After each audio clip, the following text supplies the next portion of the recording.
throw. Being chased out left. And he'll toss this one incomplete. Seeing no options, he throws it away. Not his best throw there, but where we sit right now in the third quarter, he's had a pretty good game throwing the football. He certainly has, and it's not exactly the point where we're doing 4-minute offense yet, but they've got to think about, I'm not going to say milking the clock, but understanding clock management here on out. Fournette running out of the gun. And he is going to be stopped cold behind the line of scrimmage. 2 yards the loss, and now 3rd and 12. I think it's pretty evident. We can say what a difference a week makes. Last week, he ran pretty much wild, didn't he? Did pretty much what he wanted to do. But this one, they stopped him cold. That, to me, that's good scouting and even better execution. Yeah, and they stopped him behind the line right there. They obviously watched the tape a few times and made some adjustments. That'll put him at 96 yards receiving now for the game, and he's got a first down as well.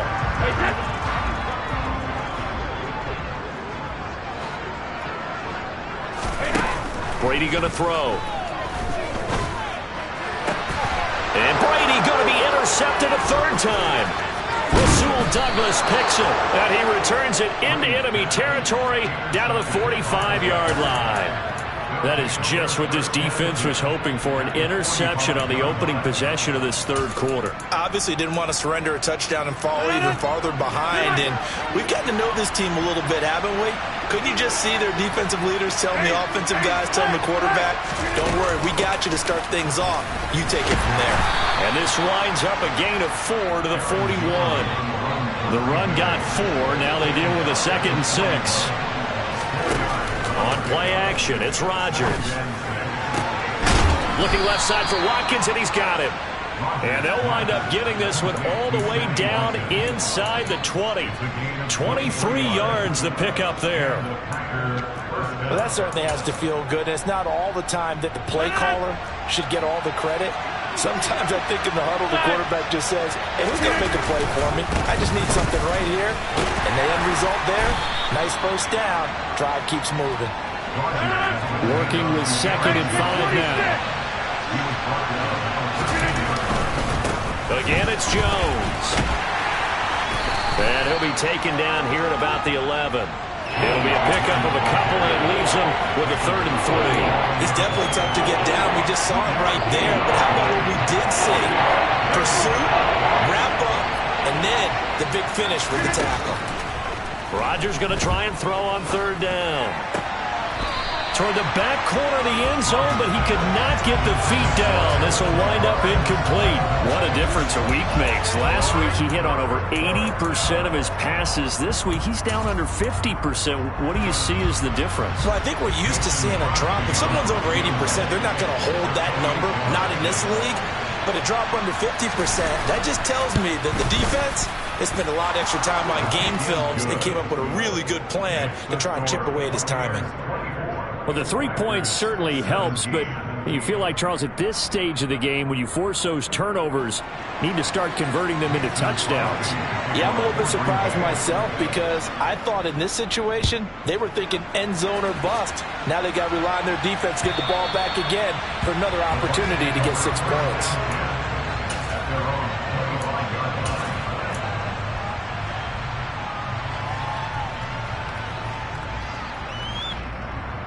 The Bucs offense set to begin their next possession. Here comes another drive from this unit, and Charles, they're coming off a costly mistake on the last possession, an interception in a game that is very close right now.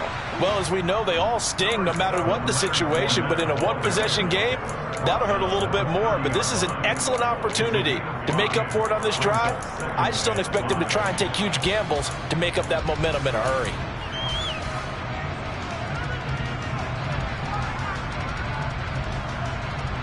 After the pickup of 5, here's 2nd and 5. Inside handoff down to Fournette. And tough going there as he'll only get it up to about the 31.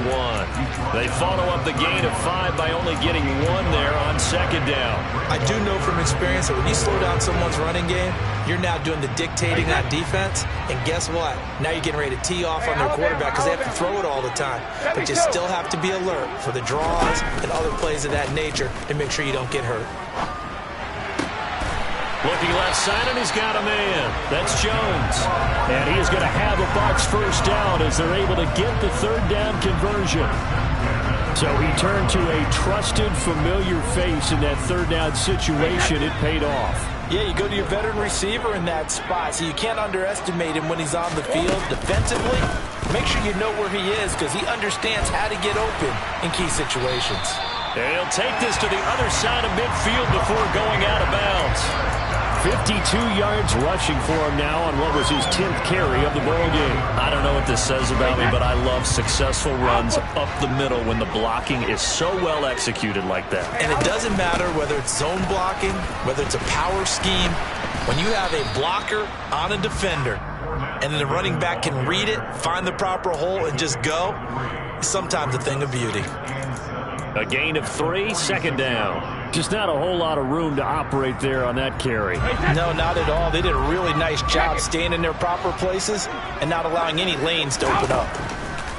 On 2nd and 7, Brady. They'll swing this out to Fournette. And he'll be out just a yard or two shy of the 30. 15 yards as Tampa Bay picks up the first. He's having a big game through the air, and sometimes those smart decisions just dump it off. That's how you continue to have big games through the air. I agree totally. That's a great analogy, a great way to put it, because he doesn't get too greedy where everything has to be pushed downfield, trying to create big plays that aren't there. You dump it off and take that nice gain, and things add up, and now you have the kind of game he's having. Brady's got his guy. This is Gage. And he's out of bounds. Almost gets to the 10. That one good for 20 on the catch and run. That looked like a pretty good route combination there because you've got to find a way to clear the guy running the drag, because when you do, you just put the ball on him and then let him run. Yeah, he's got some space.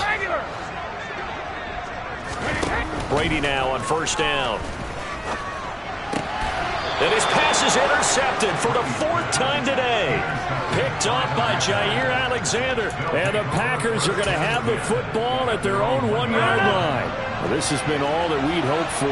2 of the game's all-time great QBs slugging it out in a one-score game here in the second half. 1st and 10. They'll try and get the running game going with Jones. He'll lose a yard there, and it's 2nd and 11. Running the ball can be a struggle in this part of the field. In fact, it's a perfect spot for defenders to pin their ears back and try and work upfield, and they capture him for a loss. A loss of a yard there to start out. That leads to a 2nd and 11.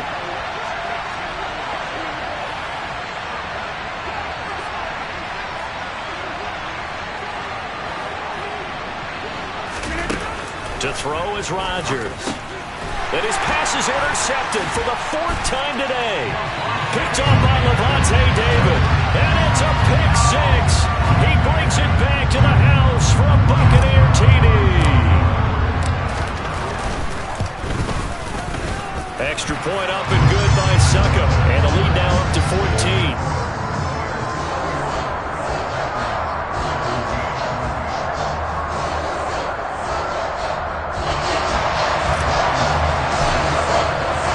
So they throw the pick 6. They'll get another shot at it now as this one's in the air. This taken in at the goal line. And beyond the 20, but not by much. In fact, just a yard pass there to the 21.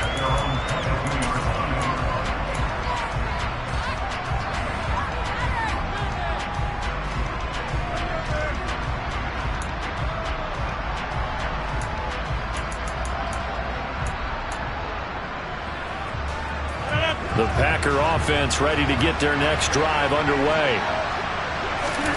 Now Rodgers to try again after the pick 6. He'll get this to Lazard. And he'll be out of bounds right at the 40. An excellent way to start the drive there, 18 yards. And when you're playing a quarterback with some experience and some moxie, you enter the danger zone when you decide to blitz him, because if he's able to diagnose as he did on that play, he can hurt you downfield. He reads defenses so well, doesn't he? He really does, and the best part about that play for him, I don't think that was his primary target. And down he goes, a Buccaneer sack. Shaquille Barrett able to record his 5th sack of the season. You can just see it in their body language. They're starting to see victory on the horizon now, and if it comes to fruition, They got to give a game ball to the front seven. Defensive line has taken charge and controlled this game. Face a challenge of... And now here is another interception. Picked up by Levante David. And a terrific return as he takes this thing all the way down near the 20-yard line. I think you and I were a little surprised back earlier in the game when he threw his second interception. I mean, who would have thought a quarterback of his caliber picked him up 5 times? It's beyond stunning to me because we're used to that with maybe a quarterback with less experience or less talent. But a quarterback of his caliber, I can't believe what we've just seen. Absolutely. If you would have told me this coming into the ballgame. And in for the Buccaneers touchdown. Julio Jones from 21 yards away. And the Buccaneers are able to extend their lead in the final seconds of this third quarter.